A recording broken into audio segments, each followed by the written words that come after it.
Iran എന്ന പുരാതന Persian രാഷ്ട്രം വീണ്ടും ഒരു അഗ്നിപർവ്വതത്തിന് മുകളിലാണ്. തെരുവുകളിൽ അലയടിക്കുന്ന ജനരോഷവും അതിനെ അടിച്ചമർത്താൻ ഭരണകൂടം നടത്തുന്ന രക്തരൂക്ഷിതമായ നീക്കങ്ങളും ഇറാനെ ആഗോള ശ്രദ്ധാകേന്ദ്രമാക്കി മാറ്റിയിരിക്കുന്നു. എന്നാൽ ഇത്തവണ സ്ഥിതിഗതികൾ കേവലം ആഭ്യന്തര പ്രക്ഷോഭത്തിൽ മാത്രം ഒതുങ്ങുന്നതല്ല. അമേരിക്കൻ പ്രസിഡന്റ് ഡൊണാൾഡ് ട്രംപിന്റെ പുതിയ പ്രസ്താവനകളും അതിന് മറുപടിയായി ഇറാൻ പ്രസിഡന്റ് മസൂദ് പെസഷ്കിയാൻ നൽകിയ മുന്നറിയിപ്പും ലോകത്തെ ഒരു മൂന്നാം ലോക മഹായുദ്ധത്തിന്റെ മുനമ്പിൽ എത്തിച്ചിരിക്കുകയാണ്. ഇറാന്റെ പരമോന്നത നേതാവ് അയത്തുള്ള അലി ഖമേനിയെ ലക്ഷ്യം വെക്കുന്നത് ഒരു രാജ്യത്തിന് നേരെയുള്ള യുദ്ധപ്രഖ്യാപനമായി കാണുമെന്ന് ടെഹ്റാൻ വ്യക്തമാക്കിയിരിക്കുന്നു.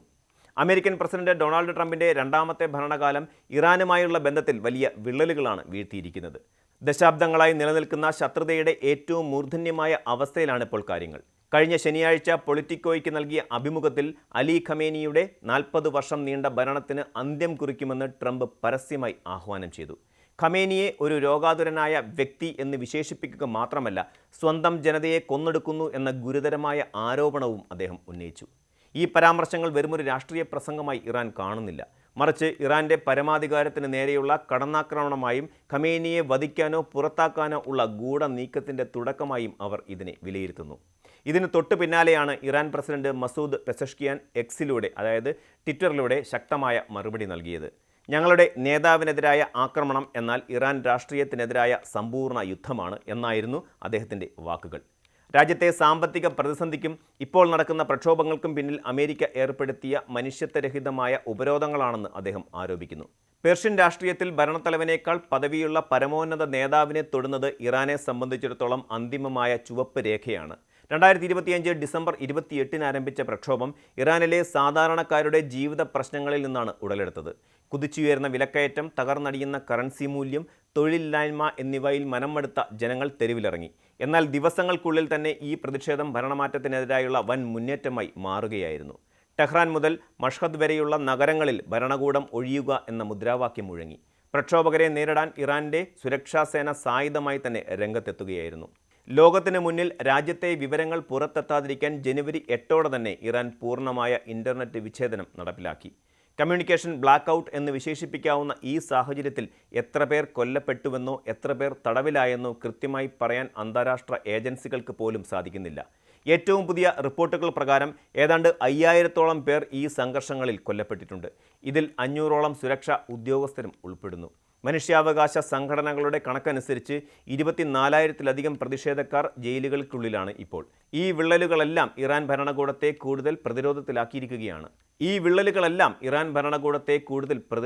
ആക്കിയിരിക്കുകയാണ്. അമേരിക്കൻ ആക്രമണം ഇറാനുമേൽ ഏത് നിമിഷവും ഉണ്ടായേക്കാം എന്ന സൂചനകൾ കഴിഞ്ഞ ആഴ്ചകളിൽ ബലപ്പെട്ടിരുന്നു. പ്രതിഷേധത്തിനിടെ അറസ്റ്റ് ചെയ്യപ്പെട്ട 26 വയസ്സുകാരനായ ഇർഫാൻ സുൽത്താനിയെ വധശിക്ഷയ്ക്ക് വിധിച്ചത് വലിയ അന്താരാഷ്ട്ര പ്രതിഷേധത്തിന് കാരണമായി. സുൽത്താനിയുടെ കുടുംബം അദ്ദേഹത്തിന് നേരിടേണ്ടി വന്ന പീഡനങ്ങളെക്കുറിച്ച് ലോകത്തോട് സംസാരിച്ചു. ഈ ഘട്ടത്തിൽ ട്രംപ് പ്രക്ഷോഭകാരികളോട് പറഞ്ഞത് സഹായം എത്തിക്കഴിഞ്ഞു എന്നാണ്. റിപ്പോർട്ടുകൾ പ്രകാരം ബുധനാഴ്ച ഇറാനെ ആക്രമിക്കാൻ അമേരിക്കൻ സൈന്യം തയ്യാറെടുത്തിരുന്നു. ബോംബറുകൾ പറന്നുയരാൻ മിനിറ്റുകൾ മാത്രം ബാക്കിയുള്ളപ്പോഴാണ് ട്രംപ് ആ നീക്കം ഉപേക്ഷിച്ചത്. ഈ പിന്മാറ്റത്തിന് പിന്നിൽ നയതന്ത്രപരമായ ചില ഇടപെടലുകൾ ഉണ്ടായിരുന്നതായി പറയപ്പെടുന്നു. ഇസ്രയേൽ പ്രധാനമന്ത്രി ബെഞ്ചമിൻ നെതന്യാഹുവും സൗദി കിരീടാവകാശി മുഹമ്മദ് ബിൻ സൽമാനും ട്രംപിനെ ഉപദേശിച്ചതായാണ് റിപ്പോർട്ടുകൾ. ഒരു അമേരിക്കൻ ആക്രമണം ഉണ്ടായാൽ അത് മേഖലയിലാകെ വലിയ തിരിച്ചടിയുണ്ടാക്കുമെന്നും ഇറാന്റെ പ്രതികാരം താങ്ങാൻ തങ്ങൾ തയ്യാറല്ലെന്നും അവർ മുന്നറിയിപ്പ് നൽകി. ഇതിനെ തുടർന്ന് ഇറാൻ ചില തടവുകാരുടെ വധശിക്ഷ നിർത്തിവെച്ചതായും റിപ്പോർട്ടുകളുണ്ട്. എങ്കിലും ഏത് നിമിഷവും പൊട്ടിപ്പുറപ്പെടാവുന്ന ഒരു യുദ്ധസമാന സാഹചര്യം ഇപ്പോഴും നിലനിൽക്കുന്നു. ഇറാനും അമേരിക്കയും തമ്മിലുള്ള ഈ പോരാട്ടം ഇന്നോ ഇന്നലെ തുടങ്ങിയ ഒന്നല്ല. 1979-ലെ ഇസ്ലാമിക വിപ്ലവം മുതൽ ആരംഭിച്ചതാണ് ഈ ശീതയുദ്ധം. ഖമേനിയുടെ 40 വർഷത്തെ ഭരണം ആഗോള രാഷ്ട്രീയത്തിൽ ഇറാനെ ഒരു വലിയ ശക്തിയായി നിലനിർത്താൻ സഹായിച്ചിട്ടുണ്ടെങ്കിലും ആഭ്യന്തരമായി ജനങ്ങൾ അനുഭവിക്കുന്ന ദുരിതങ്ങൾ ആ ഭരണത്തിൻ്റെ അടിത്തറ ഇളക്കുന്നുണ്ട്. ട്രംപിൻ്റെ ലക്ഷ്യം ഇറാന്റെ ആണവ പദ്ധതികളും പ്രാദേശിക സ്വാധീനവും ഇല്ലാതാക്കുക എന്നതാണ്.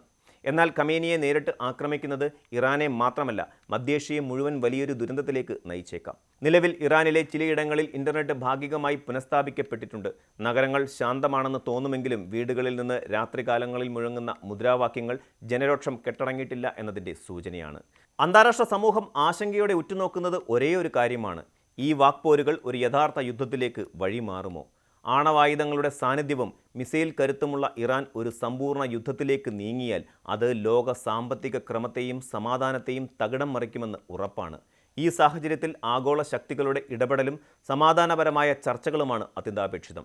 ഇറാൻ എന്ന രാജ്യം നേരിടുന്ന ആഭ്യന്തര പ്രശ്നങ്ങളും അന്താരാഷ്ട്ര സമ്മർദ്ദങ്ങളും എങ്ങനെ പരിഹരിക്കപ്പെടുമെന്നത് വരും ദിവസങ്ങളിലെ ഏറ്റവും വലിയ രാഷ്ട്രീയ ചോദ്യമായി അവശേഷിക്കുന്നു.